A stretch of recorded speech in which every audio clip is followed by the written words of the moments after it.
अस्सलामुअलैकुम। We were discussing about the topic of sterilization. What is sterilization, कितने आगे से मेथड्स हैं और हर मेथड के आगे से कितनी डिवीजन्स है, कितनी टेक्निक्स हैं। तो हम पढ़ रहे थे ड्राई हीट स्टरलाइजेशन को। ड्राई हीट स्टरलाइजेशन को हम 3 मेथड्स के थ्रू स्टरलाइज कर सकते हैं। One is the flaming, second is the hot air oven and third is the incineration. One by one हम इनकी डिटेल देखते हैं। First is the flaming. As the name indicate कि हम अपनी किसी भी चीज़ को जिसको हमने स्टरलाइज करना है, either our preparation, either our article, उसको हम फ्लेमिंग के थ्रू स्टरलाइज कर सकते हैं, शोले के ऊपर से गुजार देंगे। तो जो फ्लेमिंग है ये सिंपलेस्ट मेथड है, जिसके थ्रू हम क्या करते हैं, हमारा जो भी मटेरियल जिसको हमने स्टरलाइज करना होता है उसको हम बंसन बर्नर फ्लेम के हॉट पार्ट के ऊपर रख देते हैं कुछ सेकंड्स के लिए, और इसी प्रोसेस को हम रिपीट करते हैं सेवरल टाइम्स। क्यों? क्योंकि हम एट वंस अपने मटेरियल को 2 to 3 मिनट्स के लिए उसी पोजीशन में नहीं रख सकते। क्या करना होता है, थोड़ी देर के लिए हीट प्रोवाइड करके साइड पे कर लेना होता है, देन अगेन उसे फ्लेम के ऊपर रखते हैं, थोड़ी कुछ सेकंड्स के लिए हीट पास करते हैं, अगेन बैक साइड पे कर लेते हैं। तो ये प्रोसेस जो है हम रिपीट करते हैं 40 सेवरल टाइम्स। और ये जनरली ऐसे मटेरियल्स को स्टरलाइज करने के लिए हम यूज़ करते हैं जिससे हमने फौरी तौर पे यूज़ करना होता है।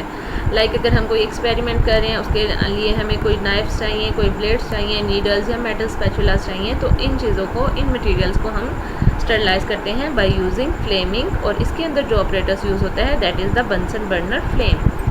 सेकेंड मेथड जिसके थ्रू हम ड्राई हीट स्टरलाइजेशन का मेथड अडॉप्ट करते हैं that is the hot air oven. Means ऐसा ओवन जिसके अंदर हॉट एयर यूज़ होगी, उस हॉट एयर से हमारे माइक्रो ऑर्गेनिज़म, जितने भी माइक्रो ऑर्गेनिज़म्स होंगे, आइदर बैक्टीरिया, वायरस, हमारी प्रिपरेशन में वो किल हो जाएंगे।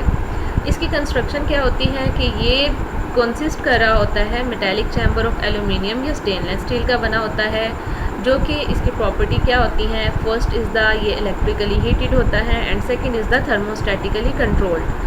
फर्स्ट इलेक्ट्रिकली हीटेड मीन्स कि जब हम इलेक्ट्रिसिटी से कनेक्ट करते हैं तो ये ऑन हो जाता है और वर्किंग स्टार्ट हो जाती है।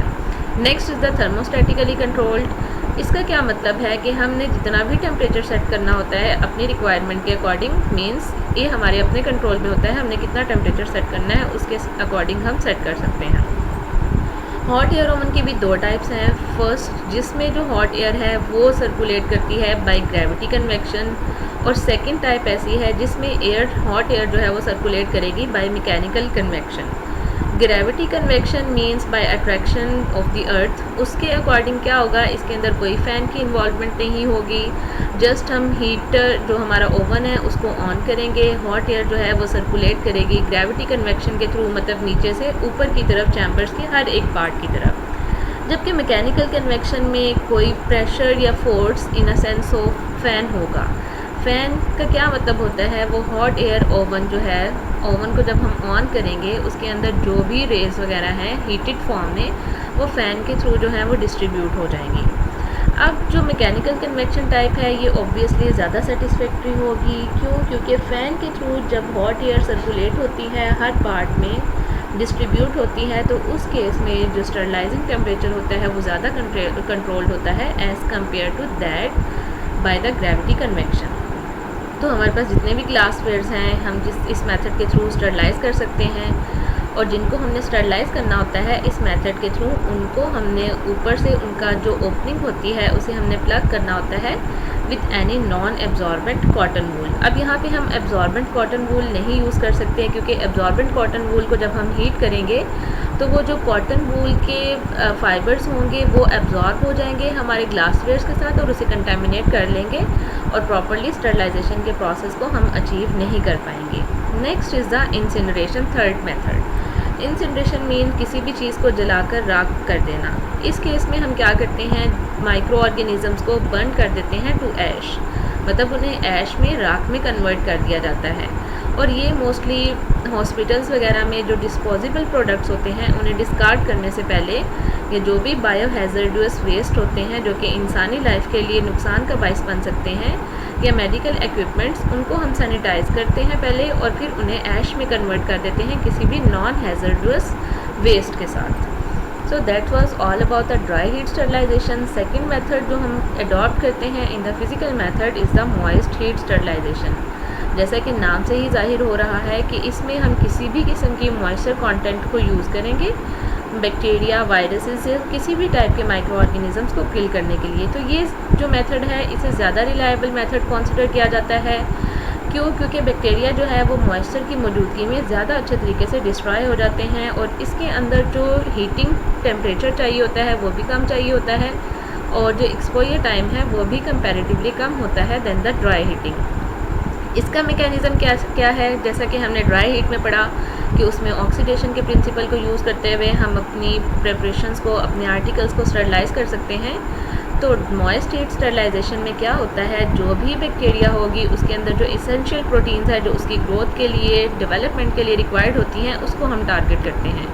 कैसे टारगेट किया जाता है? उन प्रोटीन्स को हम या डीनेचर कर देंगे या उसको कोएगुलेट करवा देंगे। डीनेचर्ड मीन्स कि उसकी शेप को चेंज कर दिया जाएगा और कोएगुलेशन मीन्स उस प्रोटीन को जमा दिया जाएगा। जब प्रोटीन को डीनेचर कर दिया जाए, उसकी ओरिजिनल शेप हटा दी जाए और उसे कोएगुलेट कर दिया जाए, तो उसकी जो एक्टिविटी होती है, जो पैथोजेनिसिटी होती है, जो डिज़ीज़ कॉजिंग उसकी एक्टिविटी होती है, प्रॉपर्टी होती है, उसको हम रिमूव कर सकते हैं, उसको हम ख़त्म कर सकते हैं। इसके एडवांटेजेस ये होते हैं, माइक्रोब जो हैं वो ज़्यादा अच्छे तरीके से किल हो सकते हैं और एम्प्यूल्स को हम स्टरलाइज कर सकते हैं इस मेथड के थ्रू रेडिली। एम्प्यूल्स हमारी वो डोजेज फॉर्म है जिसके अंदर हमारा लिक्विड फॉर्म में इंजेक्शन स्टोर हुआ होता है और बल्क क्वांटिटीज़ में जितनी भी सर्जिकल ड्रेसिंग्स हैं या सर्जिकल इंस्ट्रूमेंट्स जो कि हम ड्राई हीट स्टरलाइजेशन के थ्रू नहीं कर सकते, वो हम मॉइस्ट हीट के थ्रू कर सकते हैं। डिसएडवांटेजेस इसके ये हैं कि जितने भी ऑइंटमेंट्स होंगी, थर्मोलेबाइल सब्सटेंसेस होंगे, उनको हम इस मेथड के थ्रू स्टरलाइज नहीं कर सकते। उसके लिए हम कोई और मेथड अडॉप्ट कर सकते हैं, like sterilisation by using radiation या किसी भी केमिकल मेथड के थ्रू या बाय फिल्ट्रेशन। कितनी टेक्निक्स हैं मॉइस्ट हीट स्टरलाइजेशन की? First is the autoclaving, heating with the bactericide, heating with boiling water and fourth is the tyndallisation. First is the autoclaving. Autoclaving जो है इसमें हम अपनी किसी भी चीज़ को, प्रिपरेशन को, आर्टिकल को हीट करते हैं बाय यूजिंग एन ऑटोक्लेव, जिसके अंदर क्या करते हैं, सेचुरेटेड स्टीम अंडर प्रेशर उसको अलाउ किया जाता है कि वो पेनिट्रेट करें हमारे मटेरियल में और कितने टाइम के लिए, 20 मिनट्स के लिए 121 डिग्री सेंटीग्रेड के। ऑटोक्लेव जो ऑपरेटर्स होता है लैब्स में, इसका वर्किंग प्रिंसिपल सेम लाइक जैसे घरों में प्रेशर कुकर होता है, उसके अंदर क्या है, प्रेशर जनरेट कर दिया जाता है, स्टीम बनती है और उस स्टीम से, उस प्रेशर से माइक्रो ऑर्गेनिजम्स वगैरह को किल करने का काम किया जाता है। वर्किंग इसकी है कि ये इसके थ्रू हम स्टरलाइज करते हैं by using steam under pressure. Pressure generate किया जाता है उसके अंदर, ऑटोक्लेव के अंदर, उस ऑपरेटर्स के अंदर स्टीम देते हुए। So here is the diagram of the autoclave. Autoclave के अंदर क्या है, ये ऑटोक्लेव की ओवरऑल बॉडी है, ये इसके हैंडल्स होते हैं, स्टीम रिलीजिंग वॉल्व है, वैक्यूम रिलीजिंग वॉल्व है, आउटर स्टैंड होते हैं, इसमें सेफ्टी वेल्व होता है, प्रेशर गेज होता है, प्रेशर रेगुलेटिंग डिवाइस है, ऑटोक्लेव लिड है। इसकी हम डिटेल नेक्स्ट वीडियो में इंशाल्लाह with practical and proper demonstration देखेंगे। सेकंड मेथड जो कि हम मॉइस्ट हीट स्टरलाइजेशन को यूज़ करते हुए करते हैं, that is the heating with the bactericide. Bactericide basically दो वर्ड्स का मजमुआ है, bacteria and side. Bacteria from the bacteria and side means killer. मतलब हम हीट करेंगे अपनी प्रिपरेशन को, उसके अंदर जितने भी बैक्टीरियाज वगैरह होंगे उसे किल करने के लिए हमने ये प्रोसीजर अडॉप्ट करना है।